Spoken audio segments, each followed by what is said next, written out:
जय भारत। मैं निशा मिश्रा लायक वन में आपका स्वागत करती हूँ। जिन खबरों को नेशनल मीडिया के माध्यम से छुपाया जाता है, उन खबरों को उजागर करने के लिए यह कार्यक्रम जिसमें आपको दिखाई जाती है प्रतिदिन सड़क से लेकर संसद तक की ताजा खबरें। आइए देखते हैं आज की ताजा खबर।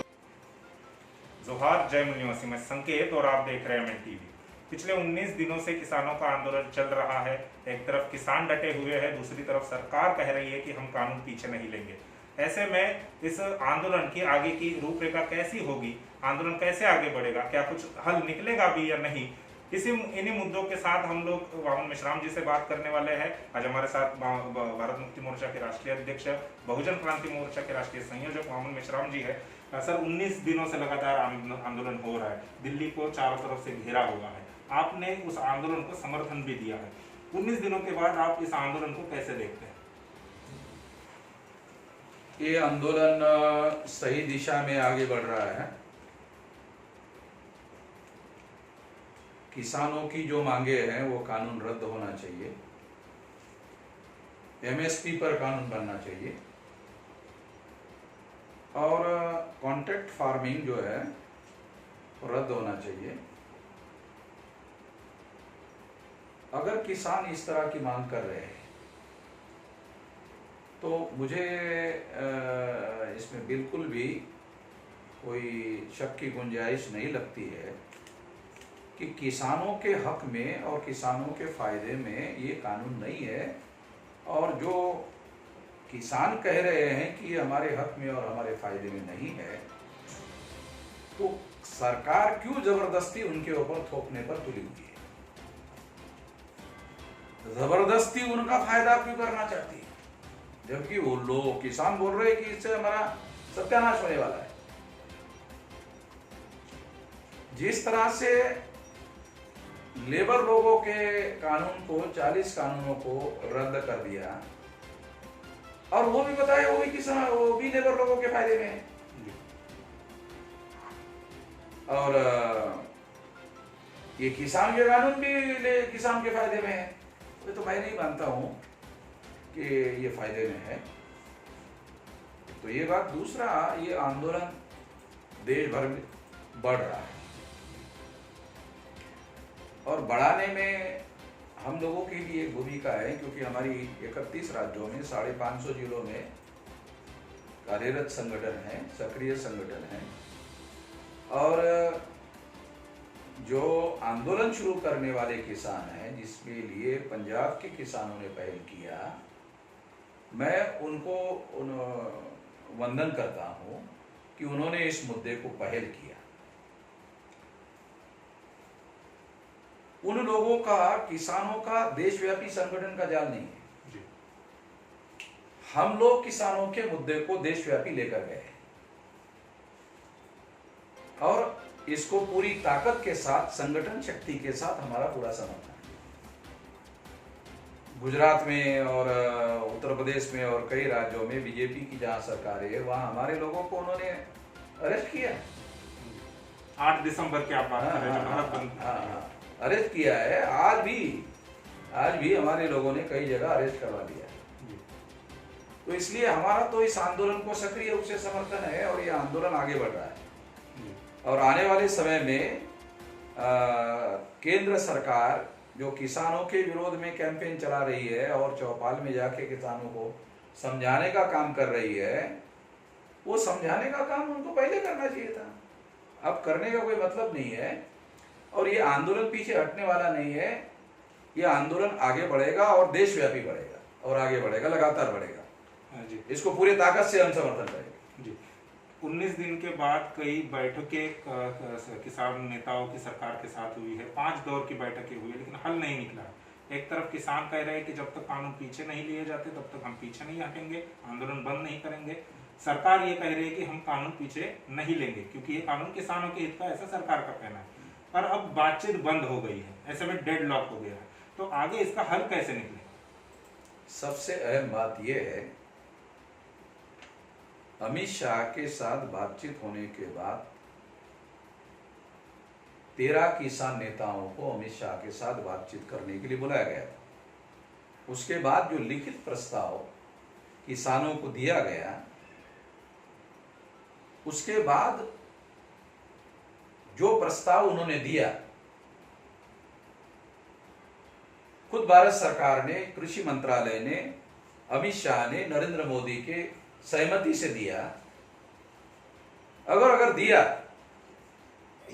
तो उससे एक बहुत महत्वपूर्ण बात सिद्ध होती है कि तीनों कानूनों के अंदर जो कमियां, खामियां, कमजोरियां है, वो दूर करने के लिए केंद्र सरकार ने प्रस्ताव दिया है। जब वो दूर की जाएगी, वो बातें दूर की जाएगी, कमियां, खामियां, कमजोरियां, तो जो ओरिजिनल कानून है वो ओरिजिनल कानून लगभग खत्म हो जाएगा। उसका जो मकसद है, उस कानून का जो मकसद है, जो भारत सरकार ने लाया था, वो मकसद पूरा खत्म हो जाएगा। जब मकसद खत्म हो जाएगा तो उस कानून पर अड़े रहने का काम केंद्र सरकार क्यों कर रही है, मुझे समझ में नहीं आ रहा। उसको नाक का बाल क्यों बना रही है, उसको अहंकार का विषय क्यों बना रही है। जिन मुद्दों को उन्होंने स्वीकार किया, उन मुद्दों को स्वीकार करने के बाद अमेंडमेंट होगा।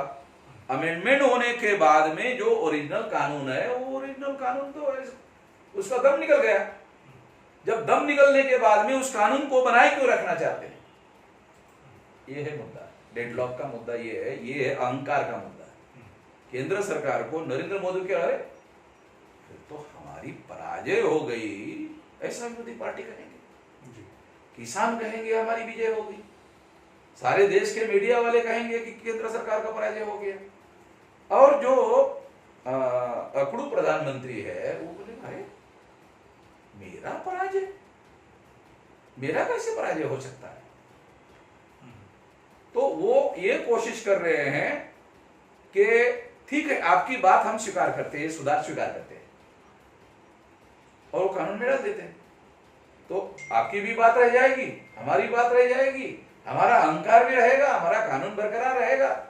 कानून में दम रहे या ना, तो अपने अहंकार को पालन पोषण करने के लिए केंद्र सरकार अड़ी हुई है। केंद्र सरकार को अपने अहंकार का पालन पोषण करने का काम छोड़ देना चाहिए। ये डेडलॉक खत्म हो जाएगा जी। ऐसा होने से डेडलॉक खत्म हो जाएगा। अगर देश का अन्नदाता, देश का किसान जो है, अगर उनके सामने आप इस गलती को स्वीकार करते हैं तो ये आपकी बलमानसाहत होगी, बड़ा बड़कपन होगा, हार वगैरह नहीं होगी, मगर तुम ऐसा मानते हो जी, स्वीकार कर लेना चाहिए जी। तो सरकार ने इस बात को स्वीकार, अमित शाह ने इस बात को स्वीकार भी किया 13 नेताओं के सामने कि हमें ये कानून पास करने के पहले किसानों से सलाह मशवरा करना चाहिए। हमारी बहुत बड़ी गलती थी, जब गलती थी मान लिया तो फिर वो पीछे ले लेना चाहिए। एक आखिरी सवाल है। 2-4 घंटों से एक वीडियो सोशल मीडिया पर बहुत तेजी से वायरल हुआ है।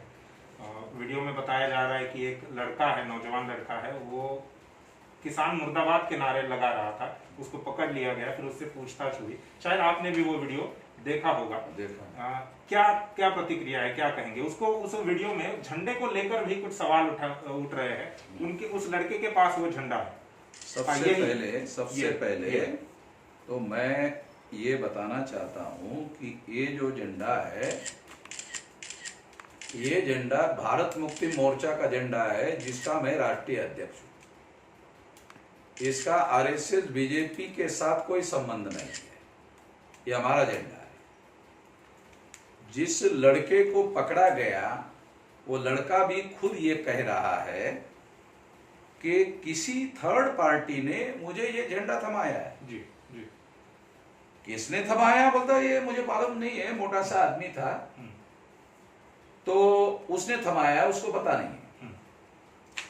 तो एक तो वो नौजवान हमारे संगठन का नहीं है, दूसरा हो सकता है कि उसने नरेंद्र मोदी मुर्दाबाद कहा हो जी, वो ऐसे या हो सकता है जैसे दूसरे लोग कह रहे हैं कि नहीं इसने नरेंद्र मोदी मुर्दाबाद नहीं कहा, इसने किसान मुर्दाबाद कहा जी। ऐसा कुछ लोग कह रहे हैं जो मैंने सुना जी। और झंडा हमारा दिखा रहे हैं, तो इसका मतलब ये है कि ये एक बहुत बड़े साजिश और प्लानिंग का हिस्सा है। इस साजिश और प्लानिंग का क्या मामला हो सकता है? इसमें दो संगठन के लोग कार्यरत हो सकते हैं। एक कि वामन मेश्राम, भारत मुक्ति मोर्चा, बहुजन क्रांति मोर्चा और वामसिफ के जो लोग हैं वो किसान संगठन को देश भर में फैला रहे हैं। और योगेंद्र यादव जी उसमें लीडिंग रोल में है, ये हमारे परम मित्रों में से है। ये भी लोगों को मालूम है, हम उनका समर्थन कर रहे हैं, किसानों का संगठन का हम समर्थन कर रहे हैं। हमारा एक मौलिक सिद्धांत ये है कि जिनके ऊपर भी अन्याय होता है उनको हम मजलूम मानते हैं। तो मजलूमों के साथ अन्याय किया जा रहा है तो हम मजलूमों के समर्थन में खड़े हैं। इसके लिए ये संगठन काम कर रहा है भारत मुक्ति मोर्चा, जिसका एजेंडा है। तो कुछ लोग जो है बीजेपी के हो सकते हैं ये साजिश के पीछे, आरएसएस के लोग हो सकते हैं। मुझे ये भी जानकारी मिली कि ओडिशा की जो कांग्रेस की युवा शाखा है, उनके फेसबुक पेज पर वो बार बार जो है उसको रिपीटेडली दिखा रहे हैं। तो वो ऐसा क्यों दिखा रहे हैं कांग्रेस वाले? क्योंकि कांग्रेस वालों को भी ऐसे लगता है कहीं वामन मेश्राम का और किसान संगठन के लोगों का आपस में भाईचारा दृढ़ ना हो। इस आंदोलन को अगर देश भर में फैलाने के लिए वामन मेश्राम की मदद हो गई तो किसान संगठनों के साथ उनका भाईचारा मजबूत हो जाएगा, भविष्य में भी ये आंदोलन के लिए खतरा पैदा होगा। इसलिए कांग्रेस के लोग भी ये शैतानी कर सकते हैं। एक वजह यह है कि कांग्रेस के लोग इसलिए भी मेरे ऊपर नाराज है कि मैंने ईवीएम के घोटाले में कांग्रेस किस तरह से शामिल है उसके सारे डॉक्यूमेंट्री एविडेंस सारे देश भर को मैंने बताया। आज जो बीजेपी को ईवीएम का फायदा हो रहा है वो कांग्रेस की वजह से हो रहा है। कांग्रेस इस सारी शैतानी के मूल में है और उसके सारे डॉक्यूमेंट्री एविडेंस मैंने पहले बताया और मेरे पास अभी भी है। तो इसलिए ये जो शैतानी का खेल चल रहा है इसमें एक लोग हो सकते हैं, बीजेपी हो सकती है, आरएसएस हो सकती है और ओडिशा युवा शाखा जो कांग्रेस की है वो भी हो सकती है, क्योंकि ओडिशा में भी हमारा संगठन बहुत मजबूत है, हम काम में लगे हुए हैं। तो इसलिए ये षड्यंत्र जो है उनके द्वारा किया जा सकता है, हो सकता है वो किसान आंदोलन में और हमारे बीच में टकराव पैदा करना चाहते हैं। मैं ये ऐलान करना चाहता हूँ कि किसानों के आंदोलन को और हमारे बीच में जो लोग झगड़ा लगाना चाहते हैं वो झगड़ा हम लोग नहीं देंगे। किसान आंदोलन को हमारा पूरा समर्थन रहेगा, पहले भी रहा, आज भी है, आगे भी रहेगा। और मैं ये घोषित कर देना चाहता हूं कि ये एजेंडा जो है ये हमारा है और किसी ने हमारे और किसानों के बीच में झगड़ा लगाने की कोशिश की, किसान लोग इससे सतर्क हो जाए। हम आपके समर्थन में। जी धन्यवाद। शुक्रिया सर।